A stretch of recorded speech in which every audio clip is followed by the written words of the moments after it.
실제 지하철 노선은 굉장히 복잡하지만 노선도에서는 공간을 연속적으로 변형시켜도 본질적인 특성을 유지하죠. 이처럼 위상수학을 실생활에 적용한 결과 역찾기 소요 시간이 최대 55% 단축시키는 효과를 보았습니다.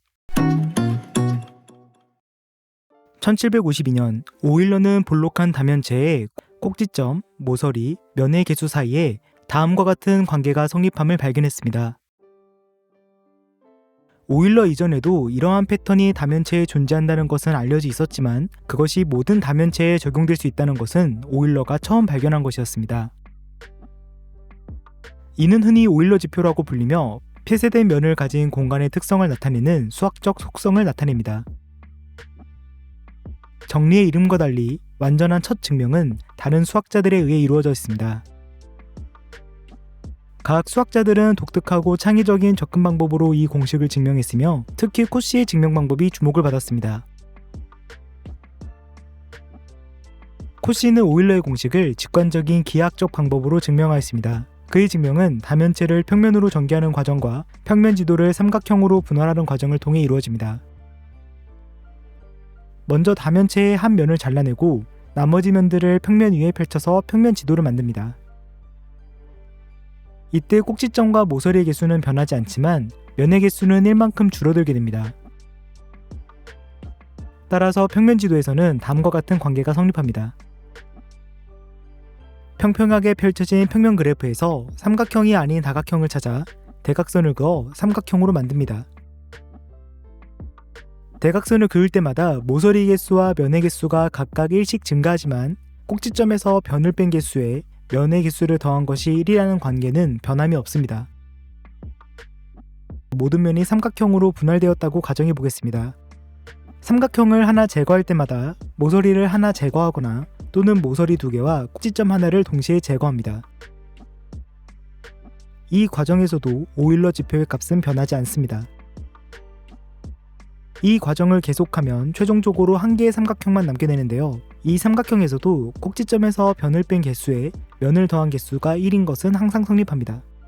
마지막으로 하나 남은 삼각형에서 오일러 지표는 1이므로 증명이 완료됩니다. 이러한 증명은 꽤나 직관적입니다. 정육면체나 정사면체와 같은 다면체에 대해서는 손쉽게 증명할 수 있죠. 그러나 코시의 증명은 시간이 지나면서 비판의 대상이 됩니다. 왜냐하면 코시의 생전에는 아직 확립되지 않은 위상수학적 결과를 암묵적으로 의존하고 있었기 때문이죠. 예를 들어 모든 다면체는 한 면만 제거하면 평평하게 펴놓을 수 있을까요? 예를 들어 다음과 같은 육면체 가운데 구멍이 뚫린 다면체가 있다고 해보겠습니다. 이 다면체에서의 오일러 지표는 어떻게 될까요? 우선 앞선 방법과 같이 지표를 구하기 위해 윗면을 제거해 보겠습니다. 윗면이 없다 생각하고 이 물체를 연속적으로 변형해 평면에 펼칠 수 있을까요? 앞선 다면체처럼 간단해 보이지 않습니다. 왜냐하면 점을 잇는 선들이 앞선 예시에 비해 너무나 많고 복잡하기 때문이죠. 따라서 증명은 하지 않고 그냥 점선 면의 관계만 보도록 하겠습니다. 이 모양은 두 육면체를 겹치고 두 육면체의 꼭지점을 서로 연결한 모양을 가집니다.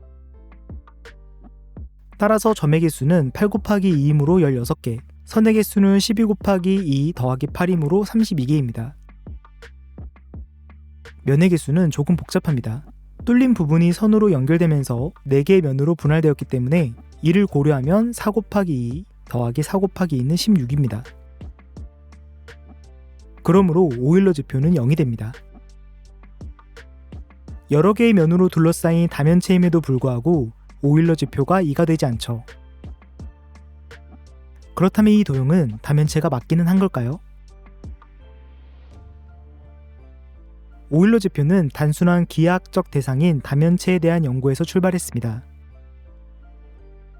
그러나 이 연구는 곧 기하학적 구조의 근본적인 특성을 새로운 방식으로 이해하는 데 기여하게 됩니다. 수학자들은 다면체에 대한 연구를 공간의 연속적인 변형에 의해 변하지 않는 속성을 연구하는 것으로 발전시켰죠. 앞선 오일러 지표가 2라는 성질은 볼록한 다면체에서만 얻어낼 수 있습니다. 흔히 구라고 불리는 것을 변형한 형태로 자기 자신과 교차하지 않으며 구멍이 없는 것이죠. 따라서 오일러 지표가 0인 물체는 볼록한 다면체라 할 수 없습니다. 앞선 예시처럼 구멍이 있는 물체는 토러스라고 불리죠. 두 물체는 기하학적 구조가 근본적으로 다른 개념입니다. 구를 교차하거나 구멍을 내지 않고서는 절대 토러스를 만들 수 없죠. 공간이 어떻게 연결되어 있는지, 구멍이 있는지 없는지와 같은 속성은 그 도형이 갖는 근본적인 성질입니다. 그러므로 오일러 지표가 다르다는 것은 근본적으로 두 도형이 다르다는 것을 의미합니다. 만약 두 도형이 동일하다면 그들의 불변량도 반드시 같아야 하고, 반대로 불변량이 다르다면 두 도형도 분명히 다른 것입니다. 그리고 이와 같이 변하지 않는 성질을 연구하는 학문이 태동하게 되는데 바로 위상수학입니다. 서울시는 최근에 40년 만에 바뀌는 지하철 노선도의 최종 디자인을 발표했습니다. 시민과 전문가의 다양한 의견을 수렴해 원형으로 2호선을 나타내고 다이어그램과 표기 요소를 변경했죠. 기존의 노선도가 1980년대의 형태를 유지한 채 노선만 추가돼 복잡했기 때문입니다. 노선도에서 중요한 것은 각 역들이 어떻게 연결되어 있는지, 즉 그들 사이의 관계입니다. 역 간의 연결 관계는 그들이 물리적으로 얼마나 가까이 있느냐보다 더 중요하죠. 따라서 각 역이 어떻게 연결되어 있는지를 확인하는 것이 바로 위상수학이 다루는 핵심 개념인 연결성과 직접적으로 관련이 있습니다. 실제 지하철 노선은 굉장히 복잡하지만 노선도에서는 공간을 연속적으로 변형시켜도 본질적인 특성을 유지하죠. 2000원 위상수학을 실생활에 적용한 결과 역찾기 소요 시간이 최대 55% 단축시키는 효과를 보았습니다. 뿐만 아니라 위상수학은 주식시장의 붕괴와 같이 사회과학에서 적용되는 재난이론에도 응용될 수 있습니다. 재난이론은 정량적 분석보다는 정성적 분석에 중점을 둡니다.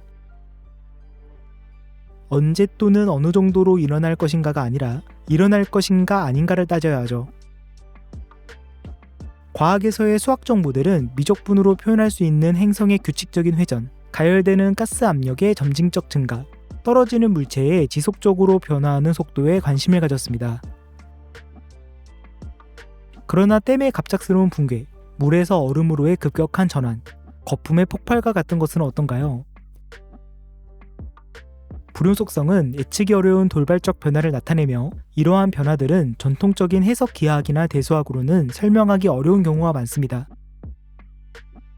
하지만 위상수학은 변화의 본질을 파악하고 불윤속적인 전이가 언제 발생하는지, 그리고 종종 예측하기 어려운 전이가 시스템에 어떠한 영향을 미치는지 이해할 수 있습니다. 미적분과는 달리 일상생활에서 우리는 위상수학을 직접적으로 접할 일이 거의 없습니다.